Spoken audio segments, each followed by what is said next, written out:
반갑습니다. 오늘 본문은 갈라디아서 마지막 묵상 부분입니다. 11절부터 17절은 경고와 명령이 있고 마지막 9절 18절은 축도입니다. 바울이 안질이 있었다고들 합니다. 그래서 글씨는 다른 사람이 대필했을 것이라 예상합니다. 그런데 11절에 와서 내 손으로 너희에게 이렇게 큰 글자로 쓴 것을 보라.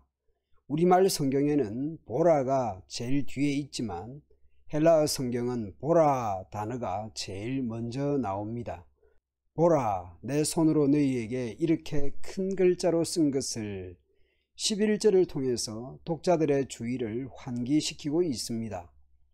사도는 12절 이후에 유대교 기독교인들 중에서 할례를 강요하는 거짓 교사들에 대한 실상을 밝히면서 바울 자신의 강조점을 소개합니다. 할례를 강조하는 거짓 교사들의 실상이 무엇입니까? 그들은 육체의 겉모양을 꾸미기를 좋아하는 사람들입니다. 표나는 것을 좋아하는 것이죠. 율법의 원래 의도, 할례에 담긴 하나님의 언약 내용 이런 것보다는 겉으로 종교적인 차별을 강조하는 사람들입니다. 겉으로 드러난 모양에 집착하는 사람들입니다. 겉모습에 너무 현혹되지 않아야 합니다.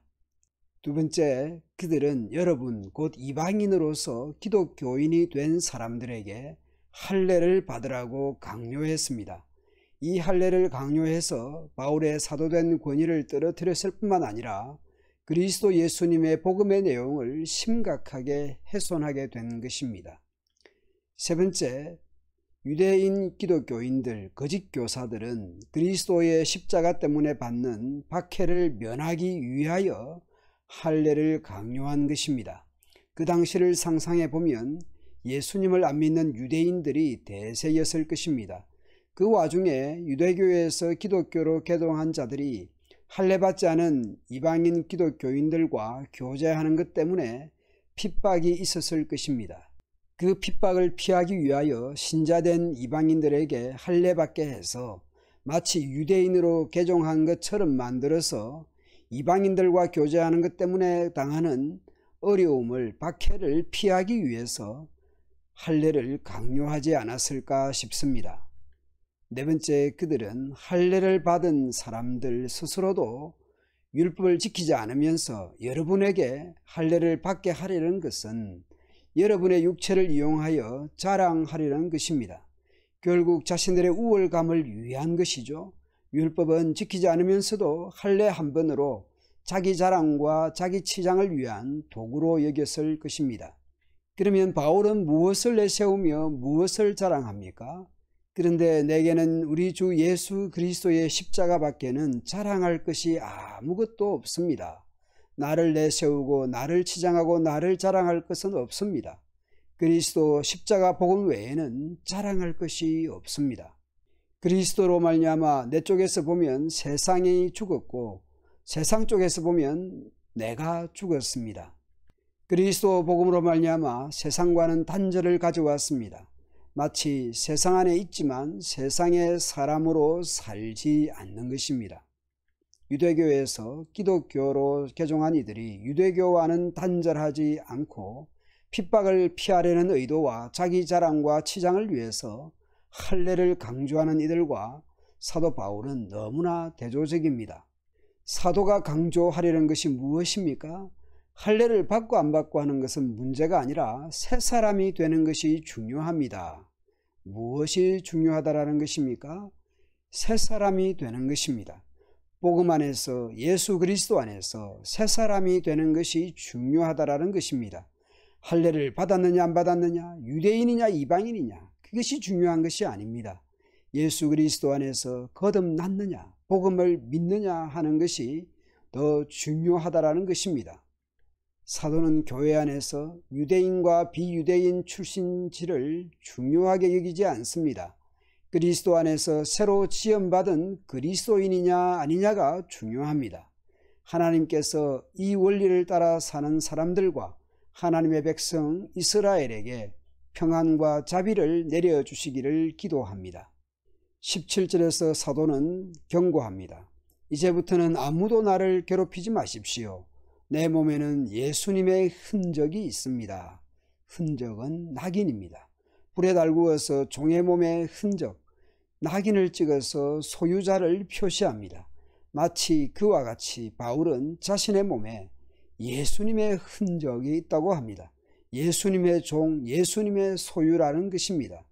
할례를 가지고 자기 자랑과 자기 치장으로 갔던 이들과 다르게 바울은 예수님으로 주인 삼은 예수님의 종으로서 예수님을 높이고 예수님을 자랑하고 있습니다.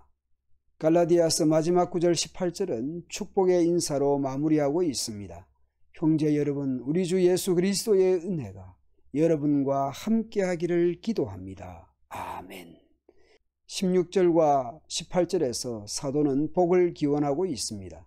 16절에서는 참된 복음의 원리를 따르는 사람들이고 18절에서는 형제 자매들입니다. 1장 2절 3절에서도 복을 기원하였습니다. 그리고 나와 함께 있는 모든 형제들이 갈라디아 여러 교회들에게 우리 하나님 아버지와 주 예수 그리스도의 은혜와 평안이 함께하기를 기도합니다. 갈라디아서 서두에서는 갈라디아 여러 교회들에게 복을 기원했습니다. 그리고 갈라디아서 마지막 구절에서도 복을 기원하고 있습니다. 축복하고 있습니다. 갈라디아서 전체가 축복으로 시작하여 축복으로 마무리되고 있습니다. 오늘 하루를 시작할 때도 복을 기원하며 하루를 마무리할 때도 복을 기원하며 마무리하면 좋겠습니다. 시집을 가면서 호주가 달라지고 세대주가 달라지고 가족이 달라지고 관계가 달라지고 호칭이 달라지며 방향이 달라지잖아요. 예수님을 믿는 것은 결혼보다 더 많은 변화가 있으리라 생각합니다. 예수님을 믿는 우리는 내가 어떤 사람인가? 내 존재와 가치의 근거는 무엇인가? 나는 무엇을 내세우며 무엇을 자랑하고 있는가? 돌아보게 됩니다. 사도는 할례냐 무할례냐의 선택이 중요한 것이 아니라 내가 어떤 사람인가? 그리스도 안에서 새로 지음받은 존재, 새로운 피조물이 되었습니다. 죄와 허물에서 예수 그리스도로 말미암아 구원받은 새 사람이라는 것입니다. 복음 안에서 새로 지음받은 존재입니다. 그래서 예수님의 십자가가 자랑입니다. 예수님의 종이요 예수님의 소유로서 그 주 대신 예수님을 높이는 사람으로 살아가고 예수님으로 자랑하고 있습니다. 나의 존재와 가치를 예수 그리스도 안에서 확인하며 십자가로 자랑하며 살아가도록 합시다. 사랑하는 나눔교회 가족들과 이 영상을 시청하는 형제 자매들에게 우리 하나님 아버지와 주 예수 그리스도의 은혜와 평안이 함께하기를 축복합니다. 감사합니다.